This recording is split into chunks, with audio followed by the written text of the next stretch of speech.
Since we've got various people on the phone and also with the Zoom with the cameras, I'll just ask everybody to just introduce themselves. Tom Ramatowski, I'm the chair of the commission, and other members just let people know who you are.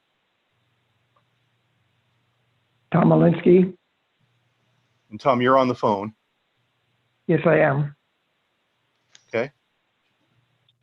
Liz is here. Hey, Liz, how are you? I'm on the phone. It kicked me off a video. Oh, okay. I think I saw Brenda too, right? What is it? I think I saw Brenda there too, right? I don't know. But she was on not too long ago. Oh, she's back. Okay. I had to log out and log in because I didn't have audio. Oh, okay. But now I do. Okay, so that makes 4 of us. There may be some more people joining a little bit later because we don't have any idea whether everybody has the technical stuff down. It's our first time doing it, so if they join in, I'll let you know. So we also have some other people online. Who's the 4th, Tom? I got you. I got Tom Alinsky. I got Brenda. Oh, sorry. God, Yourself. I can tell I just got off work. You can tell I just got off work. Yeah. Okay. Sorry. Go ahead. It's new to everybody. Okay. Bill, you want to introduce yourself and the other person with you, and then we'll go to the other people. Yeah, I'm Bill Smith, from President of Civil Engineering Concepts. With me tonight in my conference room is Bob Carr. We're first on your new business tonight, so Bob and I are in the conference. And then we also have Bill Gerlach from the Wastewater Management Commission. They're on the agenda for some discussions a little bit later. And I think that's everyone. We also have our faithful videotaper as well. We appreciate that because we are technically challenged here and we're about at our limits. So it's always nice to have someone doing it that knows what they're doing.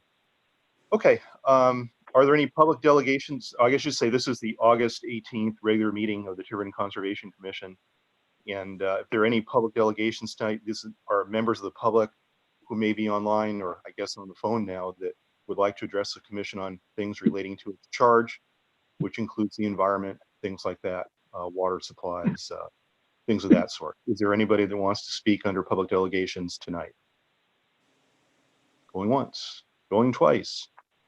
Okay, approval of minutes, February 2020 regular meeting, our last regular meeting. It's been a while. Yeah, sure has. Do we have a motion to approve the minutes? I mean, I will make the motion to approve the minutes. I was there. Do we have a second? I'll second, Tom. Okay. Any further discussion? Hearing none, all in favor, say aye. Aye. Aye. Aye. Okay, that sounded unanimous. I heard 4 ayes. So Yep. 4-0 Yep. unanimous vote on that. Treasurer's report. Oh, before on the approval of minutes, just one other comment. We did try to have this meeting last month, and I'm going to put a very brief one-liner.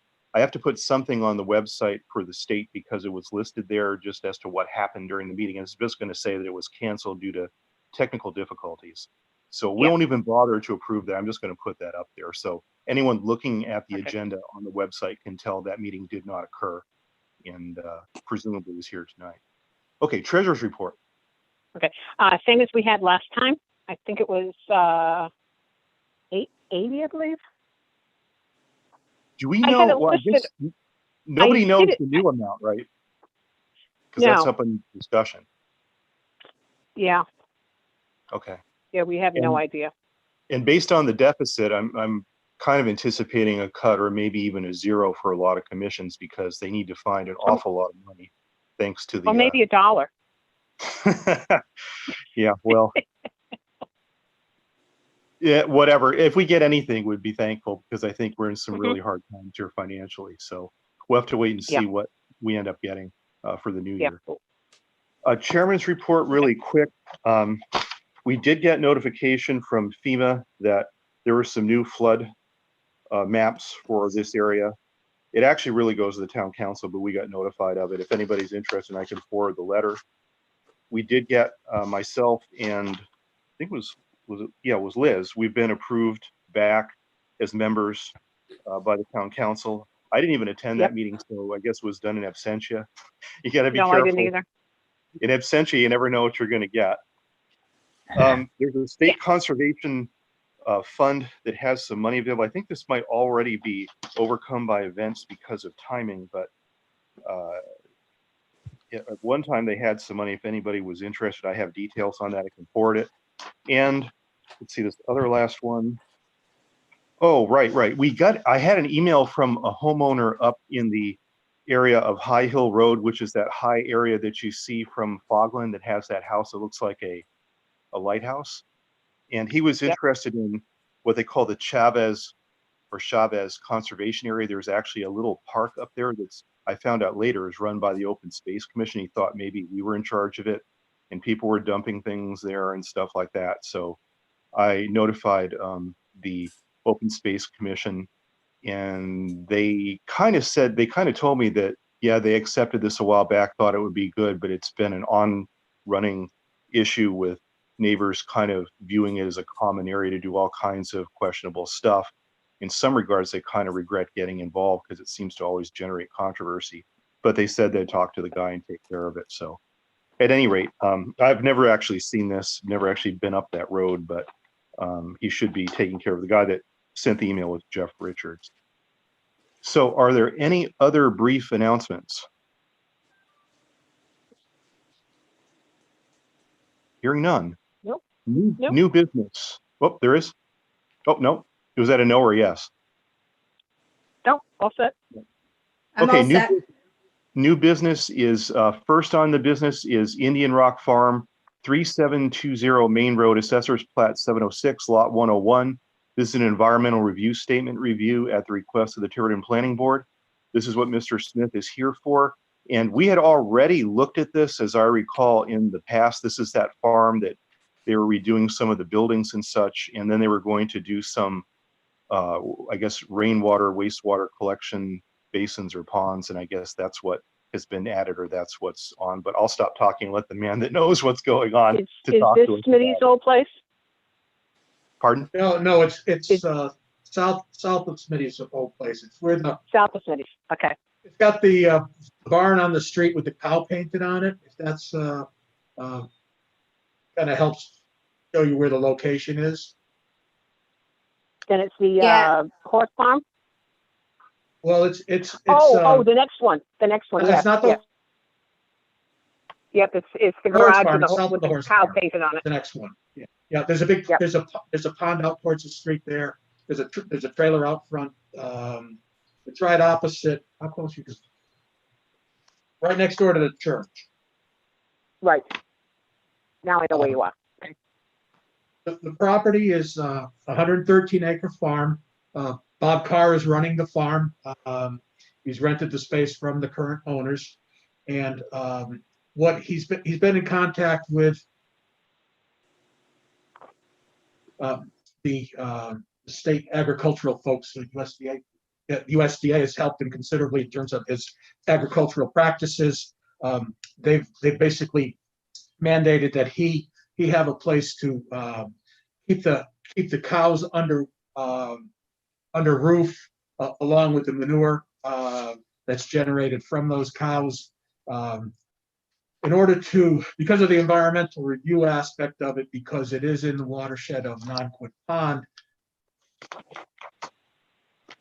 we have to go to the planning board with an ERS, environmental review statement. So we've prepared that. The stormwater requires that we capture 1 inch runoff off of the new impervious surfaces. So he's got two barns that are going up. One is 50 by 128, and the second is 50 by 168. We've incorporated a drainage collection system so that water will come off the roofs, and it's discharged into a higher retention basin, similar to a rain garden, but on a little bit larger scale. It's gone to the state agriculture division of DEM. They've endorsed the project. The USDA has been involved in the project. NRCS has been involved in the project. this was, the buildings themselves were brought before your commission previously. The new wrinkle is the stormwater collection and treatment. That was not part of the plan, and that's why the planning board asked us to come back before you to get your recommendations. That's kind of it in a And these are- nutshell. Bill, these are self-contained ponds. They don't outlet to the stream, right? They are, it does not direct outlet to the stream. Once it captures its the first 1 inch of rainfall, then it might overtop, and then it's sheet flow to the stream, but there's no piping that goes through the stream or to the pond. And no ditch or anything. It's just woody sheet flow. Okay. No. This is typical of the stormwater designs that we do for subdivision. This is probably, I won't say overkill for an agricultural use, but it conforms to the town standard. We talked with the DPW. He's in favor of it. Rick Rogers is in favor of it as well. What sort of maintenance do you foresee that it might need over time, if any? It's limited maintenance. We've got a fence around it to keep the cows out of it. We try and keep the bottom uncompacted so we don't get in there with any equipment. It's vegetated, it's planted. There's not a heck of a lot of maintenance. Maybe once or twice a year they go in and they pull out any weeds and any dead vegetation, if necessary, or let it regrow. If the water doesn't, it's designed so that that first 1 inch of rainfall is collected and it infiltrates in the ground, so the ground filters it, and it's not a direct runoff to any water body. Over time, between sediment and that sort of thing, it may slow the infiltration rate down. If that happens, then we have to go back and we scrape the compacted soil, put fresh sand in the soil. It's like a mix of compost, sand, and soil. We replace that, and then it should be back to performing. Okay. What sort is of it? rainstorm would make it overflow, do you think? What kind of year rainstorm? Would it be like a 50-year event or? No, it would be less than that. With 1 inch rainfall, typically is probably a 6-month event. Okay. So Something we'd like expect that. that to happen a couple of times. Yeah, the bulk of the pollutants are captured in that first 1 inch of rain. That's what we're trying to get to capture and to treat. Okay. If you have a 5 or 6 inch rain event, by the time you get to that 4th or 5th or 6th inch, any pollutants that were there have already washed downstream. So we're trying Well, to not get the pollutants to come off the roots and treat those. We got 6 inches of rain. Everything's sheet flowing. Yes, it is. Okay. Is Any that- other questions, comments? Do they actually have to design that so many feet above the water table in that area? Is there a standard for that? I was just Yes. curious. Yeah, we did have to incorporate that into our calculations. Normally it's 2 or 3 feet. I think it's 2 feet for residential and 3 feet for commercial. Oh, okay, thank you. Okay. Other comments, questions? Mr. So Carr is I- also here if you have any questions of him. Okay. So Tom, Yeah, somebody had a question. I can't participate in this conversation because I'm on the Eastern Rhode Island Conservation Commission, as is Bobby. So I feel like it's a conflict of interest for me to weigh in on this. I know Bobby can- extremely well. So you would then abstain from the vote then, right? Yeah. Okay. Liz, any questions, concerns, comments? I don't think so. I think we addressed this farm once before, We did. and I think we're all set. Okay. All right. Is there a motion then to approve the new ERS with the changes that Mr. Smith just described? I'll make a motion. Okay. Is there a second? Second it. Or not? Okay, Mr. Malinsky seconded. Any further discussion? Hearing none. All those in favor, please say aye. Aye.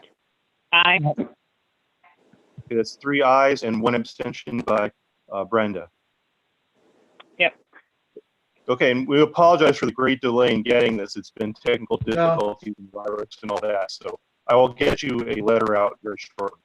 Thank you very much. We appreciate your time, and I know it hasn't been easy. So we do It certainly appreciate that. Thank you. Okay, have a good night. Have a good evening now. Good night. Stay, Good good night. night. Stay safe. All right, let's see. What did I just do with that? Next thing here. Oh, here it is. That it? Nope. Trying to find my paper. 1 second here. I've got a messy desk area. That it?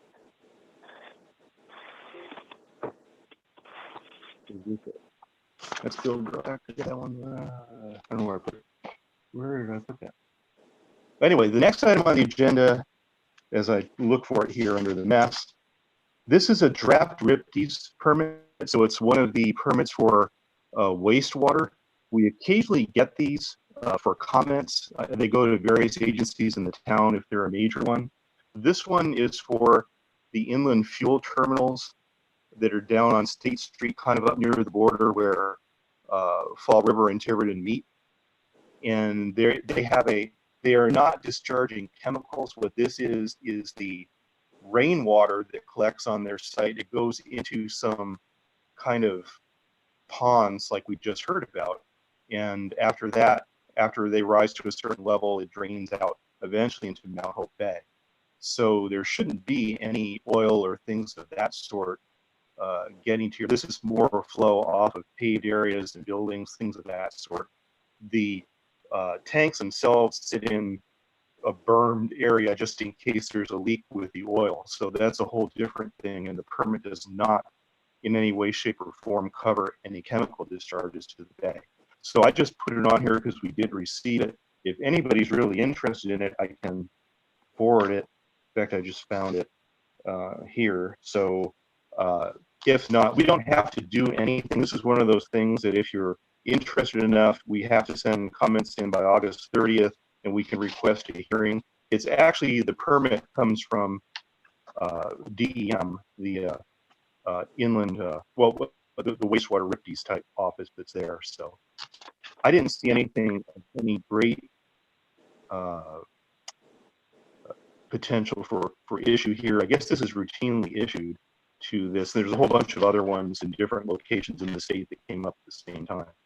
So These are the residual lands where the tanks used to be. Is that what it was? no, I think this is remember. where they currently are. This is almost at the okay. end of the road there, or right near where the sewer plant is down there. Oh, on Bay all Street. right. Now I know. Yep. Okay. So And yeah, those are like start State Avenue, but where it connects down to that area, down almost at the very end of State Avenue. Mhm. That's the border, of course, Yep. between Tiverton and Fall River. So I don't see any real action on this. I just wanted to bring it forward, and in case somebody really did want to pursue it. But it's basically stormwater, and they're actually required to test it, and there's an oil water separator prior to the discharge to the bay. So it seems like it's under control. I guess this is more just public notice in case somebody really knew of something maybe going on there, like perhaps they weren't really using the equipment right or something of that sort, and wanted to let the state know. But I don't see any further issues with that unless somebody wants to bring one up.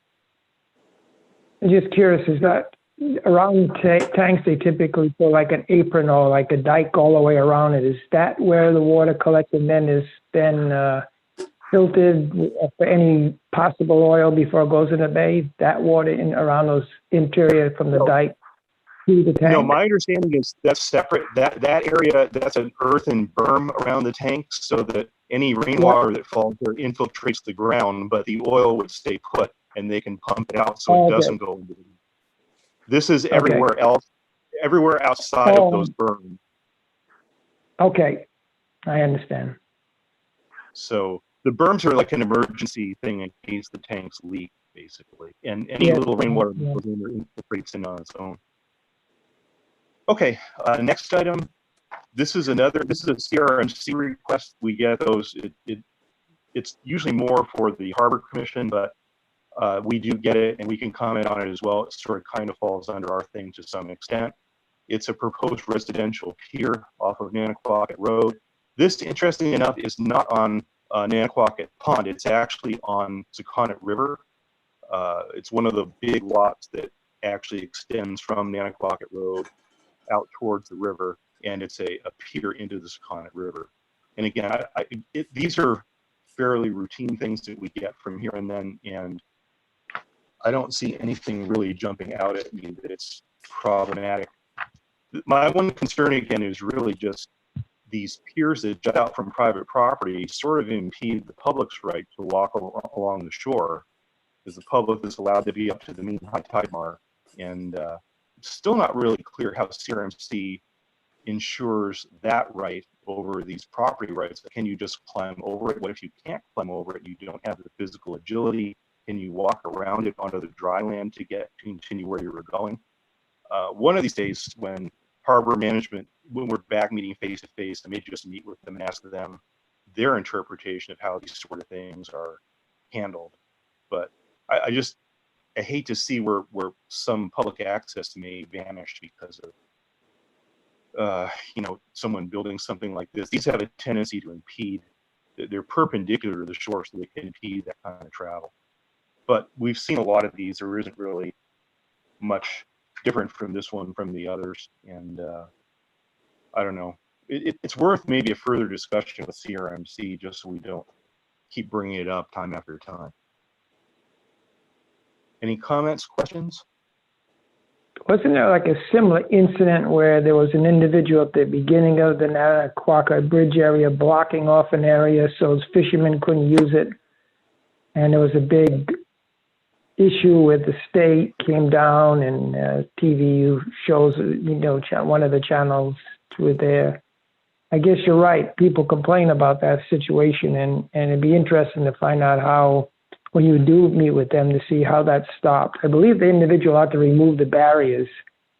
Right. There are two issues. One is access to the shoreline, which I don't know how much of that area is public around the bridge, or is there even a right of way to the public around the bridge where you could get down to the water without being on private property. But after that, if you are water side of the mean high tide mark, you're set. Mm-hmm. But getting there can be a problem because you're not allowed to cross private property to get to that. You have to use a public access way to get there. Understand. Or if you're on a boat, I guess you could come from the water to that area. But from the land, you have to somehow legally get there through some public land. Okay. Next item on the agenda, Tiverton Wastewater District Septic Safe Week, promotion for the week of September 14th, 2020. Mr. Gerlach, welcome. How are you, sir? I'm well. Thank you, Tom. Thank you, everyone, for having me. So as Tom mentioned, my name is Bill Gerlach. I sit on the board of directors of the Tiverton Wastewater District. And I do have a really brief presentation that I recognize that not everyone is in front of a computer. For those that are in front of the computer, Tom, if you're okay, it's a couple of slides. I could show it and certainly speak to the elements that are on the slide for those on the commission that are not in front of a computer. Yeah, that'd be good. I was blocked out. Okay, let me go ahead and share my screen here.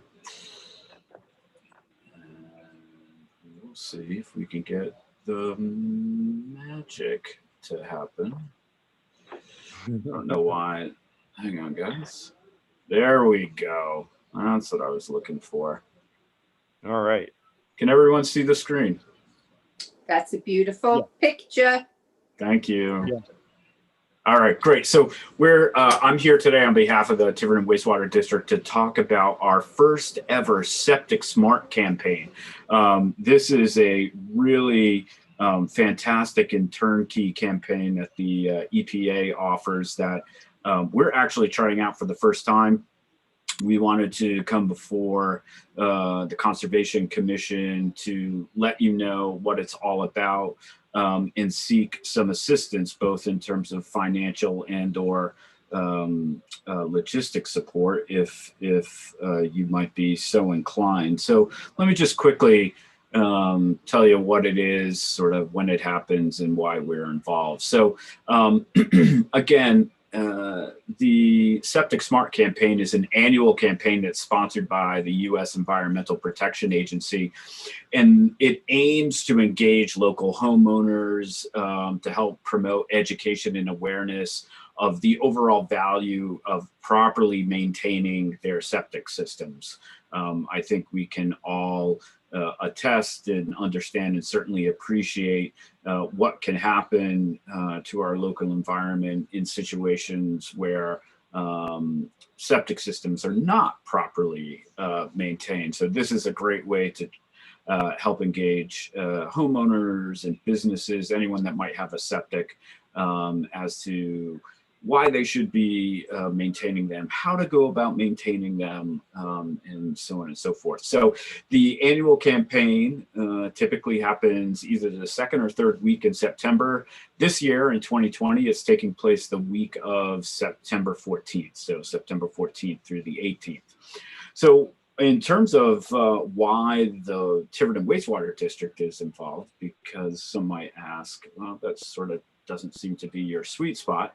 That's correct. And although the wastewater district's domain is really at the district sewer system level, we do assist the town with efforts around on-site wastewater system inspection and compliance. So we thought it was a good way to, again, help support the town in really driving safe septic practices.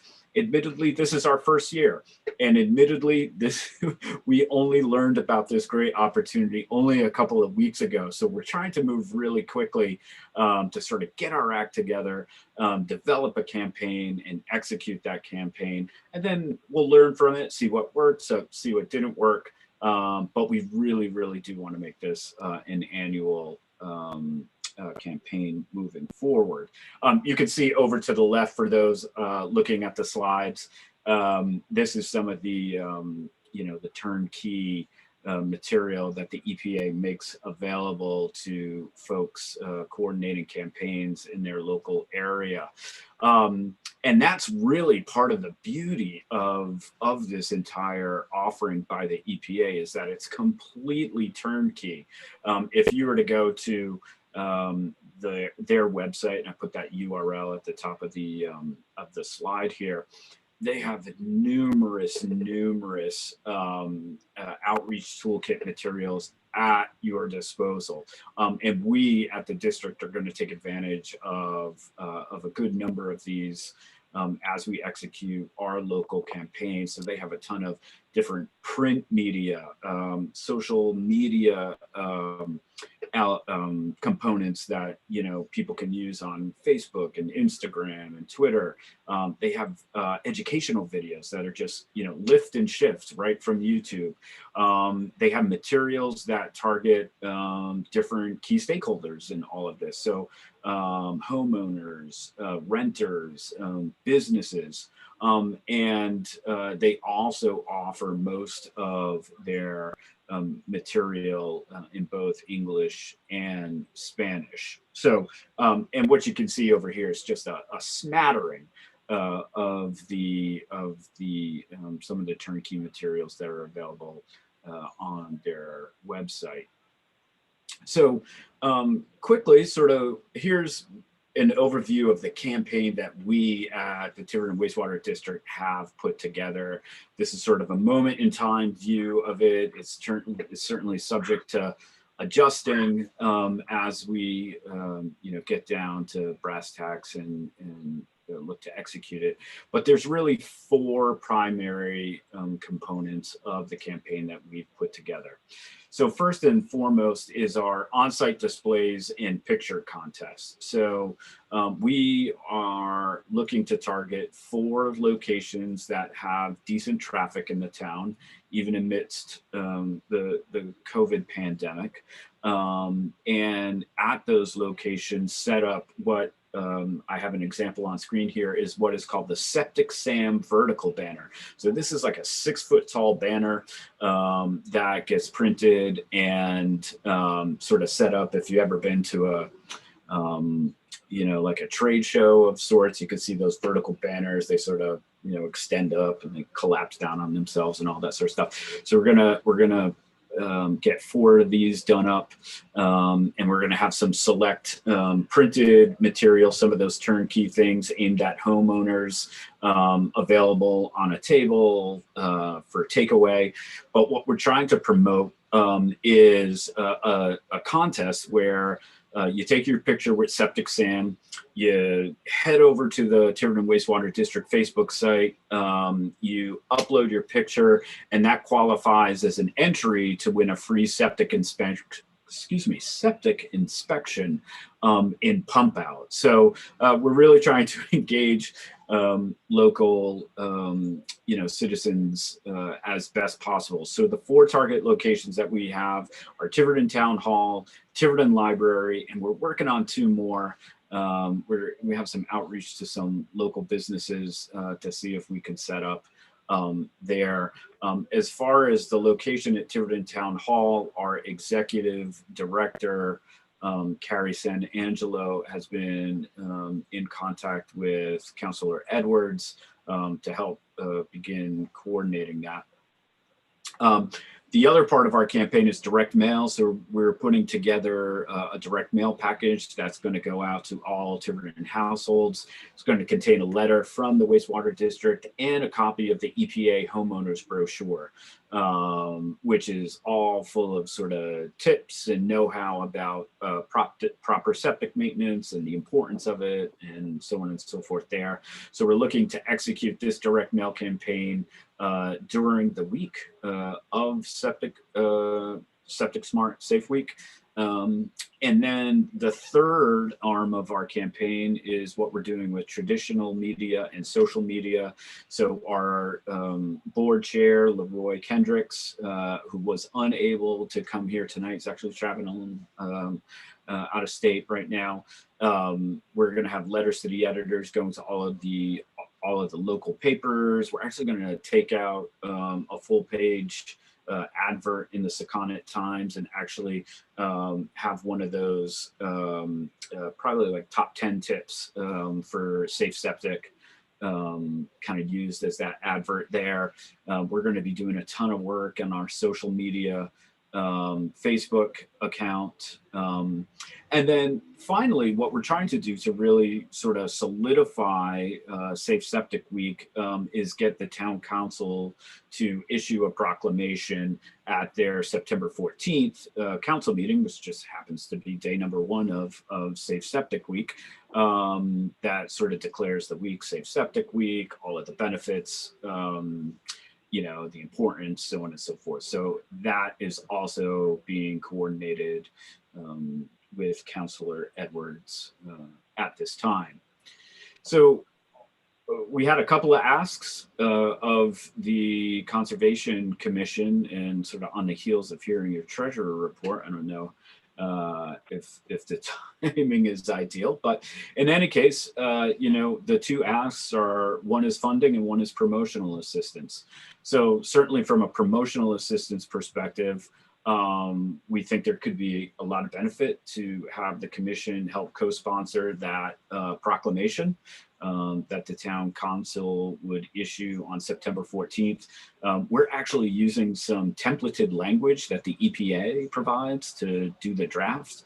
And if you all are interested, I'm happy to pull you into the review and finalization of that proclamation. Any other sort of cross promotion of Septic Safe Week through any sort of channels that the Conservation Commission has, and or other official town channels would certainly be appreciated. Again, it could be as simple as the town Facebook page reposting some of our how-to videos that we'll be posting or what have you. But just looking for a little cross promotion to help sort of spread the message out and try to reach as many households as possible. Now, as far as the funding assistance, we thought it might be nice to try to have the Conservation Commission sort of take ownership, financial ownership of one of the major elements of this campaign, which are the 6-foot septic SAM vertical banners. Now, the per banner cost that we have is $165. So if you were to multiply that by 4, you get $660. We're having this work done by Minuteman Press in Middletown, who will handle both the printing of the banner and the assemblage into, I don't even know what it's called, but sort of the container that it goes in, and then it sort of scrolls out or what have you. We're looking to have those printed up and produced and ready to roll the week prior. So the week prior to September 14th, so that we can get those displays in place at those on-site locations, probably the Friday before the start of Septic Safe Week. So I'm going to pause there. I know that was a lot of information to throw at you. I'm happy to entertain any questions or engage in a conversation. Have you just made any consideration of collaborating with like Portsmouth and some of the surrounding towns, just for the fact to make it a public knowledge that we're doing a lot in Tiverton, and why don't you follow on too, so it becomes a more, not just a localized event, but throughout the southern part of Rhode Island? Yeah, that is a really great question. At this time, we are not actively sort of going out and tooting our own horn at this point. I think we're, this is our first time doing this campaign. We're trying to test a couple things out, see if it works. But I do think, ironically, I think if it really does take off and we do get some traction, I think naturally other communities may want to hop on board. That's exactly how it came to us here in Tiverton and the Wastewater District. We just happened upon like a 2-year-old webinar on YouTube that was talking about, how some community up in New Hampshire did this. We were like, holy cow, it was eye-opening. And so we really think if we can get the right traction and the right visibility in Tiverton, it could absolutely sort of proliferate out to other communities. But at this time, for this year, because we're really crunched on time, we're just sort of keeping the sandbox small, if you will, so that we can try to control it.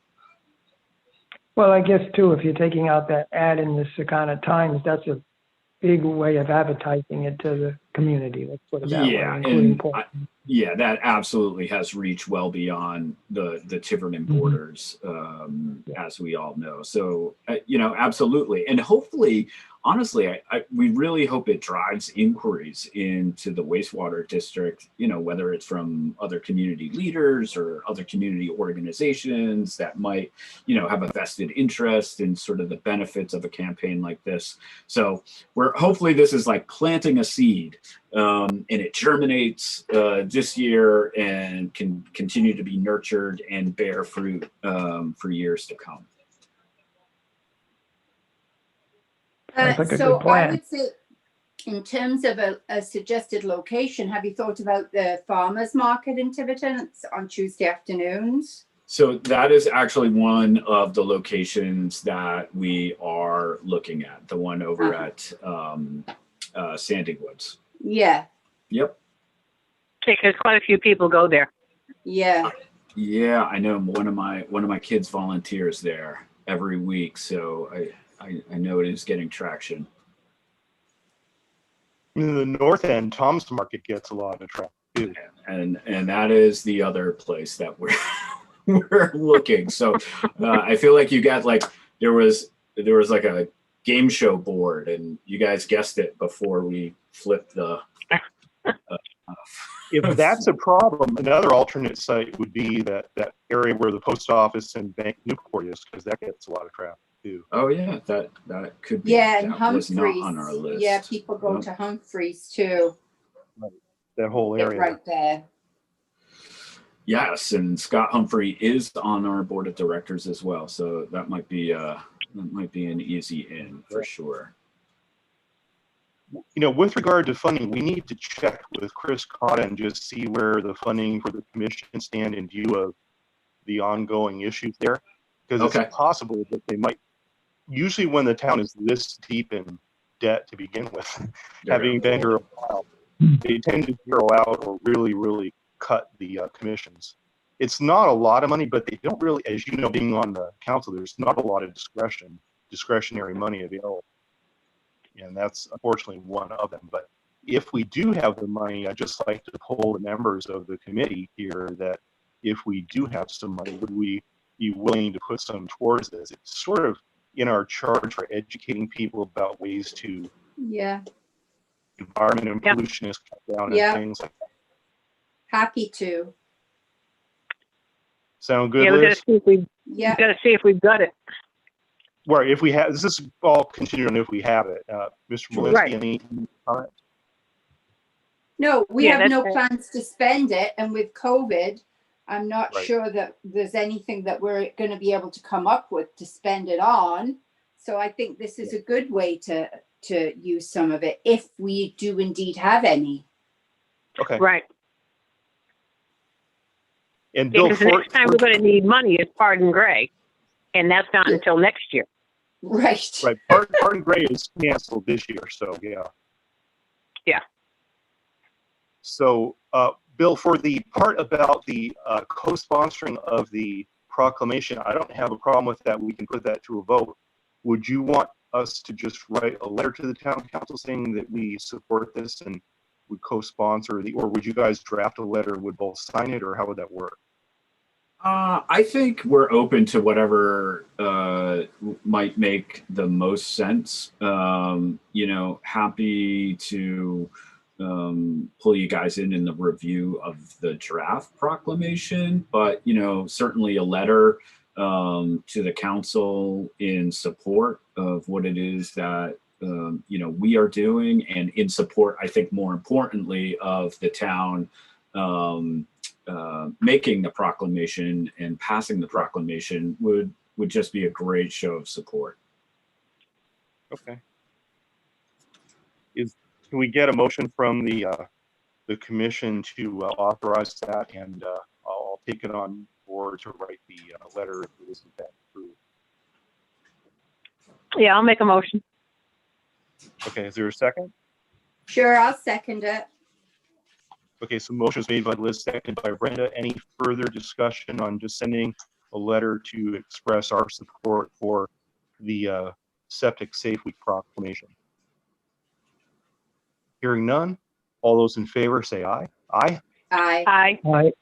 Aye. Okay. Unanimous.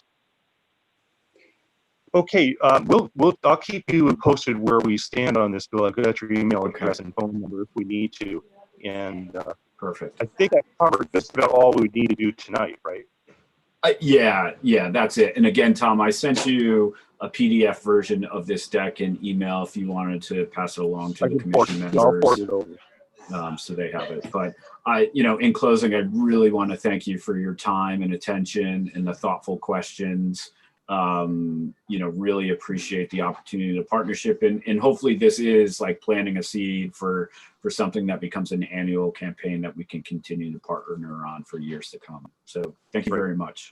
We've done similar things with well water to encourage people that have wells, to take care of them and what they need to do and all of that. So we haven't done a lot with the septic, but of course they're sort of interrelated. So Yeah, absolutely. you do eventually drink what you flush, but you won't want to drink it right away. So Yeah, there you go. but, okay, well, have a good night. We appreciate All right. the presentation. Okay. Thank you so much. Take care now. Bye Good bye. night. Good night. Good night. All right. All right, moving along here, we have the next thing is just, this was a suggestion between Richard and I. We're talking about aquaculture in Tiverton. There seems to be a lot of applications this year for this type of stuff, mainly for oyster farms. There are actually 3 of them in 2020, one of which has already been approved.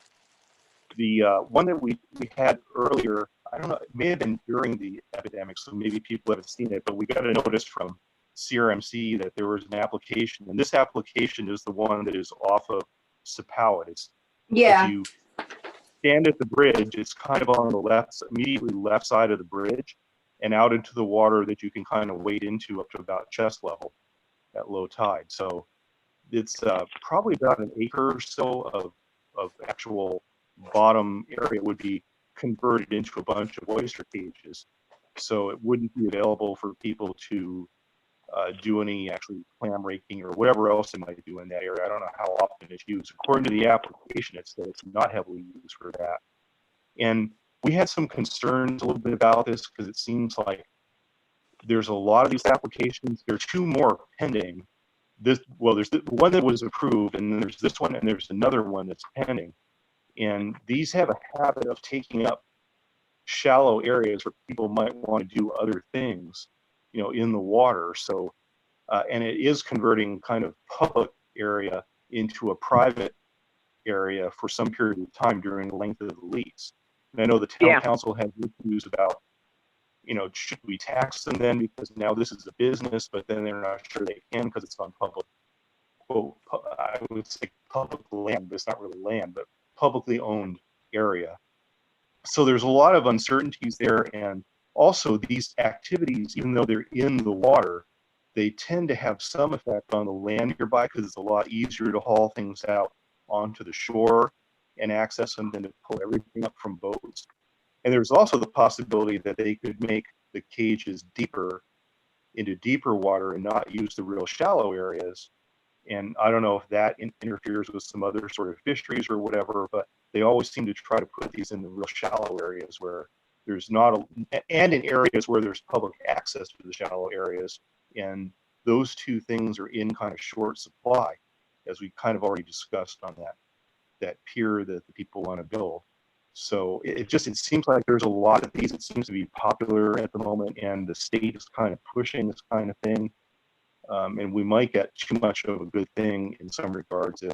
It's not necessarily our decision to make, but if we wanted to maybe rein in on it a little bit with a letter to CRMC just to remind them that they are kind of setting aside a public area that for private use for a period of time that the public will not be able to use while it's in use as an oyster farm.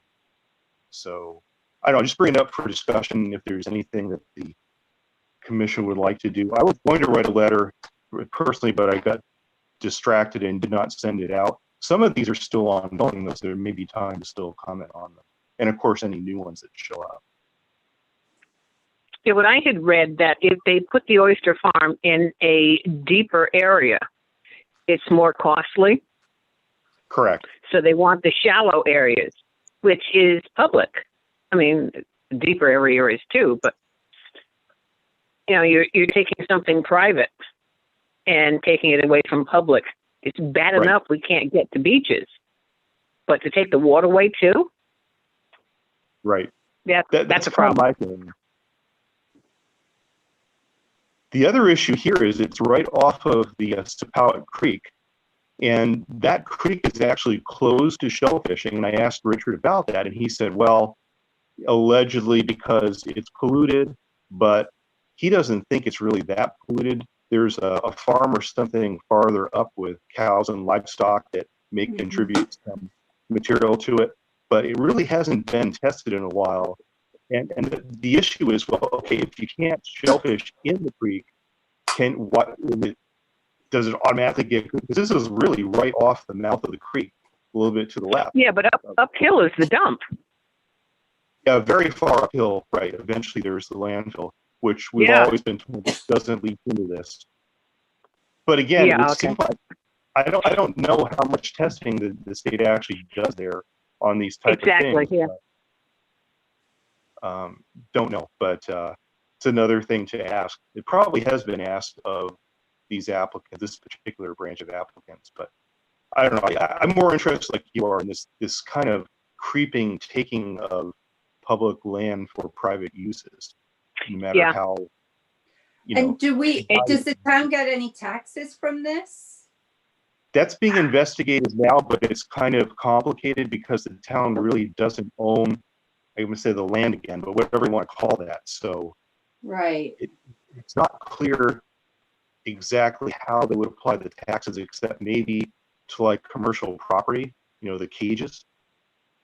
But it's kind of new ground. And since we're attracting more of these, there is interest on the council to some extent to explore that. It's not going to help the budget in a huge way, but every little So bit. what if I wanted to go down there with my deck, with my beach chair and my beach umbrella?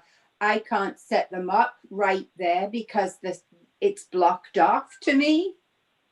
Well, this area is underwater even at low tide. Yeah, but no, you know, like you were saying. On the shore, right?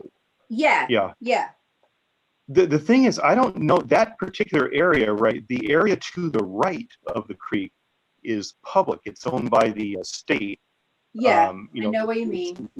The other side of the creek, though, there's a little beach there along the road, and then if you go further down, there's actually a house and land, grass and all that. I don't know if that beach is owned by the town or the state as part of the right of way of the road, or who actually owns that. But I suspect that area will get some of these things on it. And if it's private, they're going to have to negotiate with whoever owns it.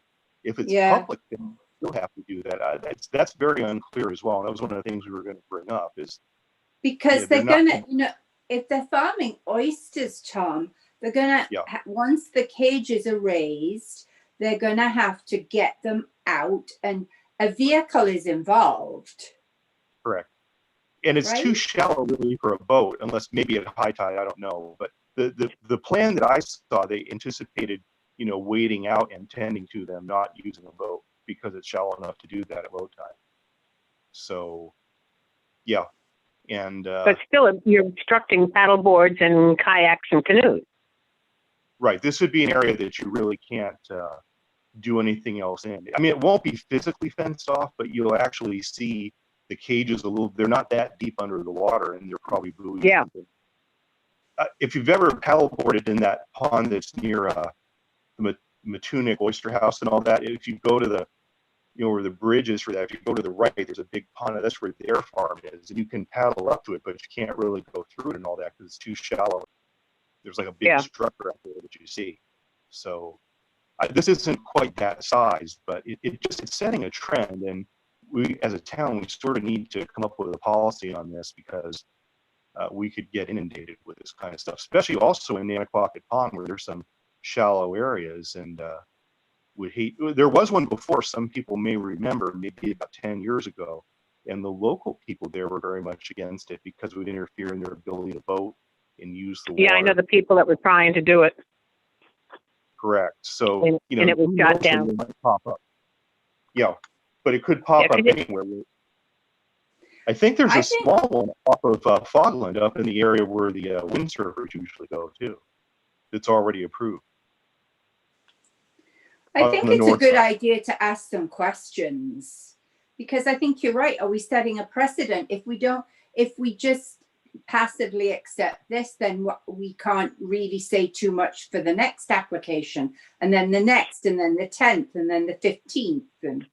Right.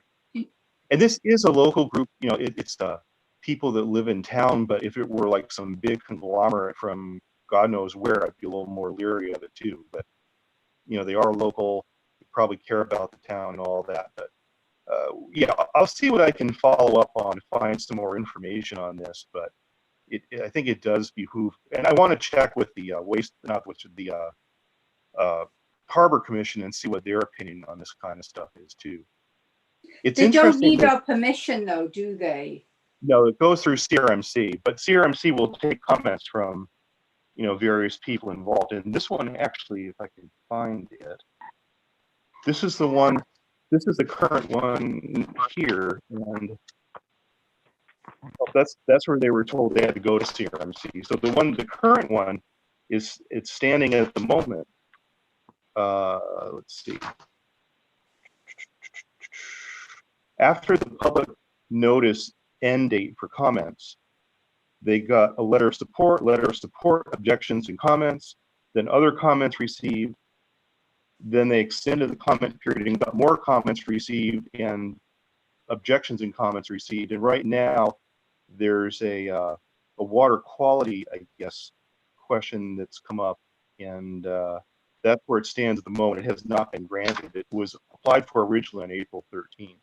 Actually back in December, but that was when they were told that it definitely wasn't CRMC control and they needed a CRMC permit, which I guess they call an assent instead of a permit. But so it's still open. There may still be more extended time to comment and all of that. So I'll see what I can find out and let people know. Okay. Okay, old business. The first item is the Country Day at Pardon Gray. As most people know, that's been canceled for this year, so there won't be. Really?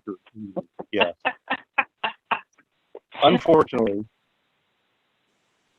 I think they got a letter from the president asking if they would keep it open, but they closed it. So, Yeah.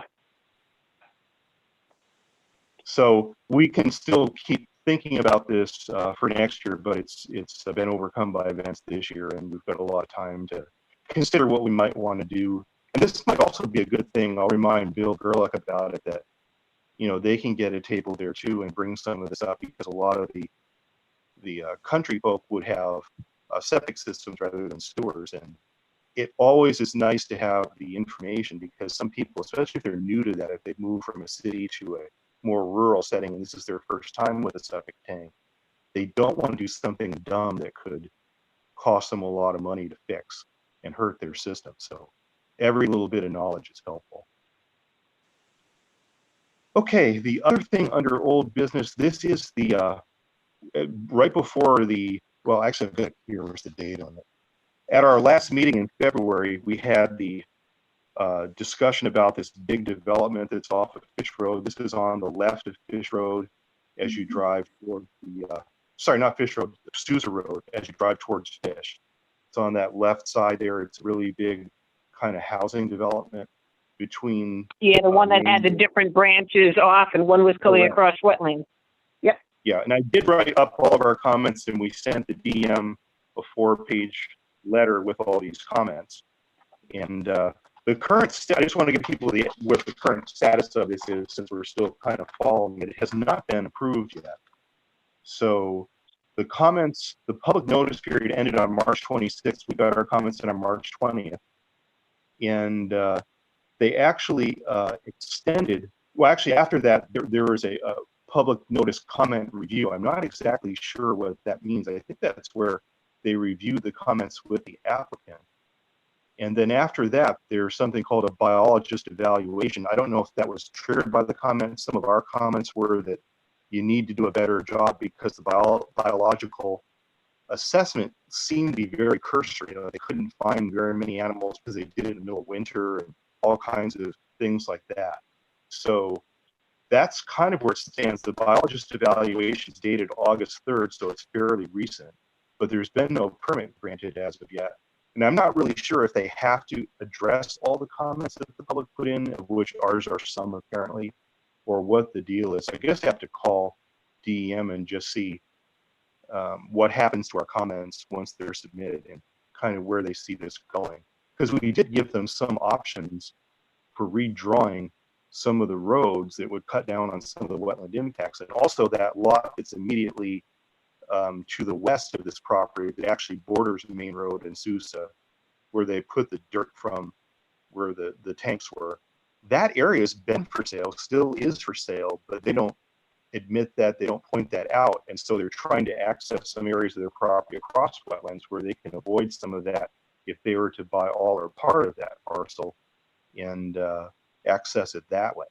So that's another option that I don't know if they've really seriously considered, but it was in the letter, and we'll have to see what happens. But that's the status of that, and I'm going to keep watching what happens to that as time goes on.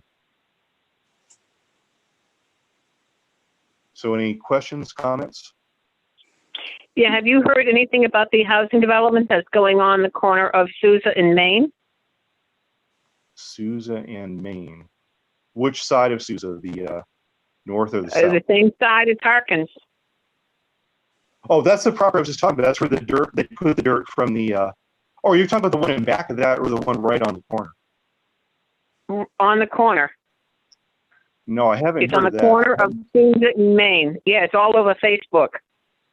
Okay. Because there is one in back of that property, you know, that we saw a few years back, but it doesn't include that lot that's right on the corner. So Well, somebody that's gonna be- questioned that there was equipment in where the in a little turnoff that's in there before the fence. right. The fence has been smashed down, Wow. and there I'll was have to some look heavy at that. equipment in there. And they questioned it, and they said there was a big housing development that was going in.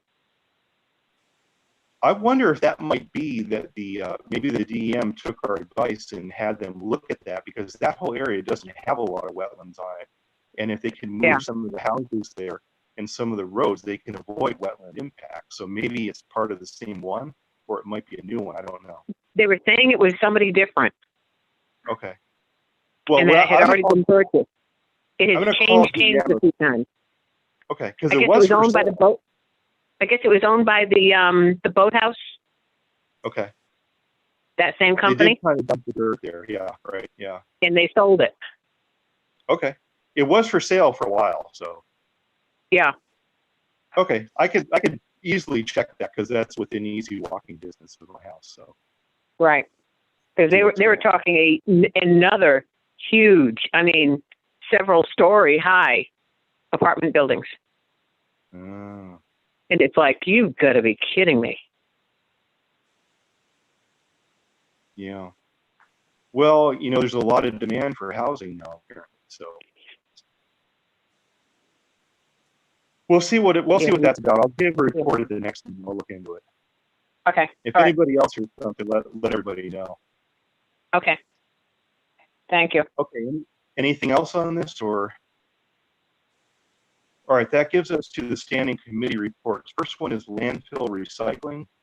I assume we don't have a report. I don't have a report on that, and Richard's not online. So, tree committee, Mr. Malinsky. We haven't done much because of the COVID. We've been kind of staying in our bunkers to avoid contact. So that's kind of really what went on. Okay. Fair enough. It's been tough on everybody. I personally can't wait till it ends. I've seen you out walking the streets, Tom. Yeah. I do a lot of trash pickup too. It's sad you get a bag of trash no matter how often you do it. Yes. One day I'd like to be able to do that and not fill out the bag, but so far that's been impossible. And you know, there's a lot of PPE that people are discarding now. The masks, the gloves, all of that, which is really sad. What are they discarding? Yeah. Also sad to say too, but, huh? What's that? I said, what are they discarding? I didn't hear that. PPE, personal protective equipment, like masks. Oh, yeah, that's all over the place. Yes, Right. yes, that's all over the place. Yeah. Yeah, and then the other thing I see, which is a sign of the times too, especially around the beginning of each month, is a lot of discarded lottery tickets. And we're not talking just the $1, $2 ones either.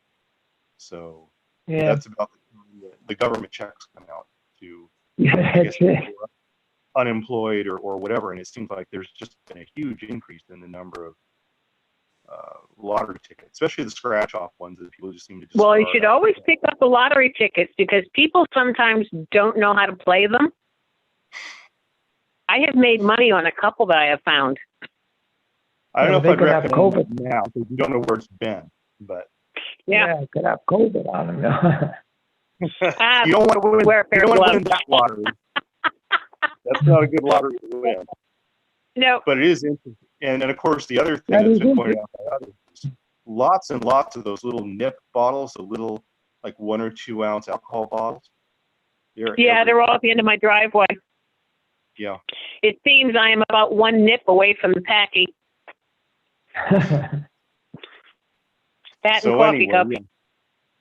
I do try to pick up if I figure if I'm out walking that it's should just pick up the stuff too and do two things at once. A little more It's exercise. knee bending. It's more exercise. Right, a lot of bending, and I know that when Pat Sullivan used to do that with all of us, they made these sticks with nails in them to help pick up stuff, but I never found that was that helpful. What I like to use is a pair that I bought just for this, but of the tongs like you use in a salad. They're very good at gripping just about everything, and they're long enough that when you bend over, you can reach anything on the ground or even some things into the brush without going into the brush. I find that works the best. You never have to touch anything. You just put it in your bag. Maneuvering the stick with a nail was always kind of awkward because it was long and things would fall off the nail and da da da. This has a good grip and just put it in the bag and on you go. So.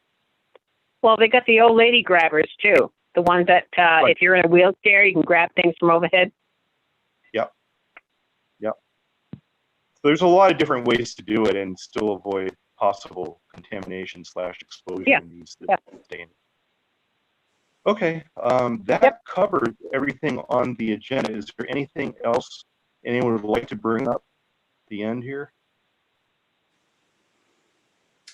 So I'm not sure if people noticed, but Richard Guimond sent an email asking if the meeting was happening tonight. So I replied to him. So I think he mustn't have pulled up the agenda to see that the Zoom details were all there, Tom. Okay. I tried to put that because Chris Codd gave me all the info and I put it on there, so should have been able to get to it. There's Chris. All right. How'd we do? I got it, but I didn't get the video though. So you guys made the meeting okay? So far, so good. We're just about done. Yeah, I saw Bill Smith, and then all of a sudden he disappeared, and then nothing. Black screen. But that's just on your end, because we could see him. Yeah. Yeah. I'm not. I have sure nothing, Tom. Okay. Anybody else? No. Tom, just please send that septic information from Bill. Email it out to us. Yep. He said he emailed us. I'll forward it out to everybody. Yeah, that'd be great. Okay. I guess we're at the point where we need a motion to adjourn. I'll make the motion. Okay, Brendan made the motion. Second by Liz. Any further discussion on adjournment? Hearing none. All in favor, say aye.